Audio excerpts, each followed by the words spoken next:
स्वागत है आप सभी का एक बार फिर से ज्योग्राफी विद रहमान सर के यूट्यूब चैनल पर। और आज मैं आपके लिए लेकर आया हूँ MSc प्रीवियस या आप कह लीजिए कि फर्स्ट सेमेस्टर का जो पेपर है इवैल्यूएशन ऑफ ज्योग्राफिकल थॉट, यानी कि भौगोलिक चिंतन का इतिहास, उसका एक प्रश्न पत्र है 2022 और 23 के क्षेत्र में जो पूछा गया है प्रश्न पत्र उससे संबंधित है। अगर आप राजस्थान यूनिवर्सिटी के स्टूडेंट हैं, ब्रिज यूनिवर्सिटी के, MLSU, Kota university, Bikaner university, जितनी भी यूनिवर्सिटी राजस्थान से संबंधित है या अन्य प्रदेशों से संबंधित है और उसमें इवोल्यूशन ऑफ ज्योग्राफिकल थॉट ये पेपर चलता है, तो उनके लिए बहुत इम्पोर्टेंट पेपर होने वाला है ये। और बहुत ही ज़्यादा प्रश्न जो वाकई पूछे जाते हैं बार बार, वो यहाँ से आपको देखने को मिलेंगे। ठीक है, तो सबसे पहले हम बात करते हैं, पैटर्न अलग अलग हो सकता है लेकिन प्रश्न लगभग एक ही जैसे होते हैं। आपकी UGC नेट में भी ये काम आने वाले हैं और अन्य एग्ज़ाम अगर आप दे रहे हैं तो वहाँ भी आपको ये प्रश्न देखने को मिलेंगे। फिलहाल ये 10 प्रश्नों को तो आप हल्के में ले लीजिएगा क्योंकि ये 10 ही नंबर के होते हैं। बाकी जो बड़े प्रश्न हैं उनकी हम चर्चा ज़्यादा करेंगे। देखिए, ब्रह्मांड का भू केंद्रिक दृष्टिकोण क्या है, एक पहला प्रश्न ये है। ब्रह्मांड का सूर्य केंद्रिक दृष्टिकोण क्या है, सूर्य को केंद्र में सबसे पहले किसने बताया था? केपलर ने बताया था, कोपरनिकस ने बताया था। अगर आपने पढ़ा है तो बहुत अच्छी तरीके से बता सकते हैं। भू केंद्रिक दृष्टिकोण को आप बता सकते हैं कि हेरोडोटस ने बताया था या प्लेटो ने बताया था, अरस्तु ने बताया था, वो सारी चीज़ें। अल्माजेस्ट पुस्तक के लेखक कौन है? देखिए कितना इजी प्रश्न है। टोलमी वगैरह आप सभी जानते हैं इसको बात। इब्ने बतूता ने कहाँ कहाँ यात्राएं की, उसके बारे में आपको एक लाइन में बताना है। भूगोल के जनक किसे कहते हैं? देखिए हिकेटियस। और क्या नाम से, भूगोल में स्थानिक शब्द का मतलब क्या है? स्पेशियल शब्द जो होता है। और संभववाद का वर्णन कीजिए, संभववाद किसे कहते हैं, क्या होता है? एक लाइन में, 2 लाइन में आपको उत्तर देने हैं। 50 शब्द इसकी उत्तर सीमा लिखी हुई है। वैसे अरस्तु द्वारा प्रतिपादित फ्रिगिड, समशीतोष्ण और टोरिड क्षेत्रों की अवधारणा का संक्षिप्त वर्णन कीजिए। अगर आपने अरस्तु को अच्छी तरीके से पढ़ा है तो समशीतोष्ण, फ्रिजिड और टोरिड क्षेत्र आप जानते होंगे।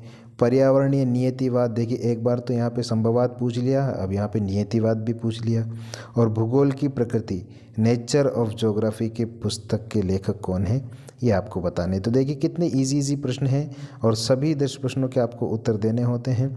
50 शब्द सीमा, किसी में 20 भी आती है। आप अपनी अपनी यूनिवर्सिटी के अनुसार, पैटर्न के अनुसार देख लीजिएगा। प्रश्न लगभग यही होते हैं, ठीक है ना।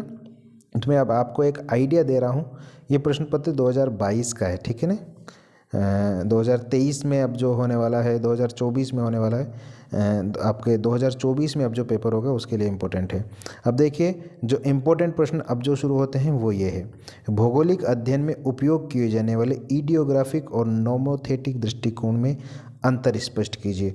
ईडियोग्राफिक और नोमोथेटिक दृष्टिकोण किसने दिया और क्या इससे संबंधित है, आप क्या जानते हैं? लगभग आपको 2 पेज में इसका उत्तर लिखना है। एक बार में आप ईडियोग्राफिक दृष्टिकोण है उसके बारे में हॉटस्टोन वगैरह को लिखेंगे, एक बार नोमोथेटिक दृष्टिकोण है उसके बारे में आप लिखेंगे, ठीक है। अगले प्रश्न देखते हैं। भौगोलिक अध्ययन के लिए किए जाने, देखिए उसमें अथवा है, वो जो प्रश्न आपने देखा था लास्ट में उसमें अथवा है। और अथवा में प्रश्न ये है कि भौगोलिक जो अध्ययन है उसके लिए उपयोग में किए जाने वाले प्रादेशिक और क्रमबद्ध विज्ञान या दृष्टिकोण है, उसके ऊपर आप अंतर स्पष्ट कीजिए। तो भूगोल में प्रादेशिक और क्रमबद्ध, हमबोल्ट और रिटर को आपने पढ़ा हो तो आप सभी जानते हैं इसके बारे में। 19वीं शताब्दी के उत्तरार्ध में भूगोल के विकास में रेटजेल द्वारा किए गए कार्य पर चर्चा कीजिए। रेटजेल ने क्या क्या कार्य किए? रेटजेल ने जो है मानव भूगोल पे बहुत कार्य किया, राजनीतिक भूगोल पे कार्य किया। क्या क्या उनके कार्य हैं, कौन सी पुस्तकें हैं और कौन कौन सा दृष्टिकोण उन्होंने दिया, वो आपको बताना है। तीसरे में एक और प्रश्न है, देखिए ये प्रश्न आपको बहुत मदद करेंगे अगर आप इनमें से 10 प्रश्नों को भी, देखिए बहुत सारे प्रश्न है लिखने में, तो ये 11 है लास्ट में, लेकिन और आ रहे हैं तो बहुत सारे प्रश्न हैं। 10 प्रश्न भी अगर आप अच्छे से इसमें से याद करके चले जाएंगे तो निश्चित रूप से आपको परीक्षा में मिलने वाले हों।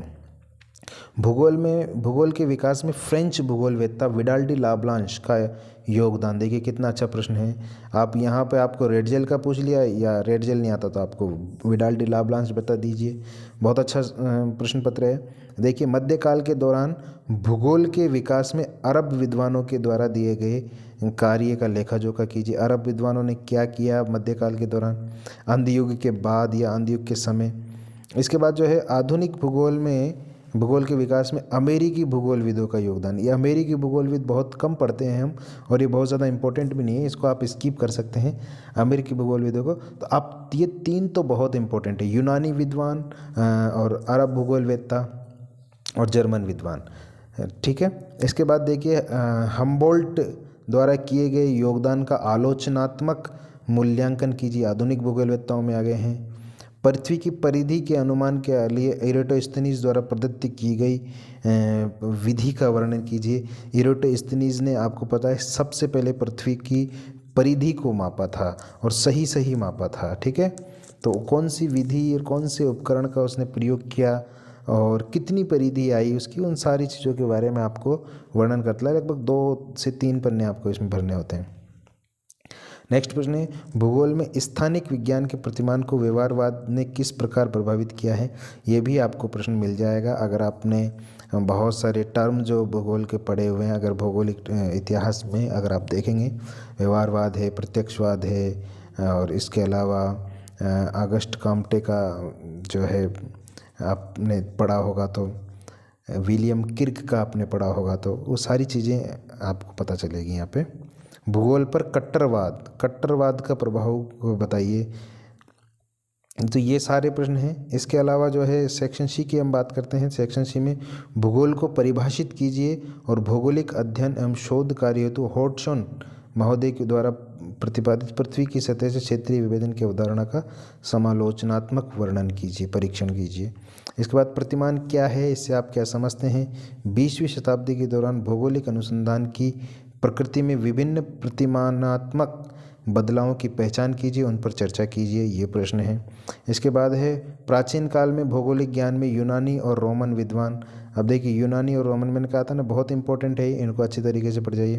प्रत्यक्षवादी और मानवतावादी और भारतीय वैदिक और पौराणिक, इसमें से आपको 2 या 3 प्रश्न करने होते हैं, जिसमें से अगर आपने पढ़ा हो तो हॉटसन का आप कर सकते हैं, और यूनानी और रोमन विद्वानों को आप कर सकते हैं, और प्रत्यक्षवादी मानवतावादी कर सकते हैं, और भारत के भूगोलवेत्ताओं का योगदान। तो ये दोनों जो पेपर हैं, दोनों पृष्ठ है, इनको आप अच्छे से देख लीजिएगा।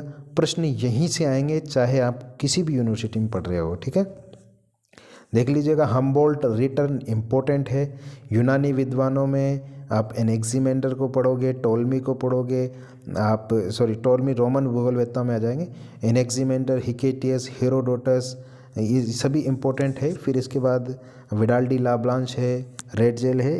अरब विद्वानों में इब्ने बतूता, अल बरूनी, ये सब इम्पोर्टेंट है, इनको आप ज़रूर पढ़ के जाइए। कोई सी भी अल बरूनी को आप इम्पोर्टेंट कीजिएगा।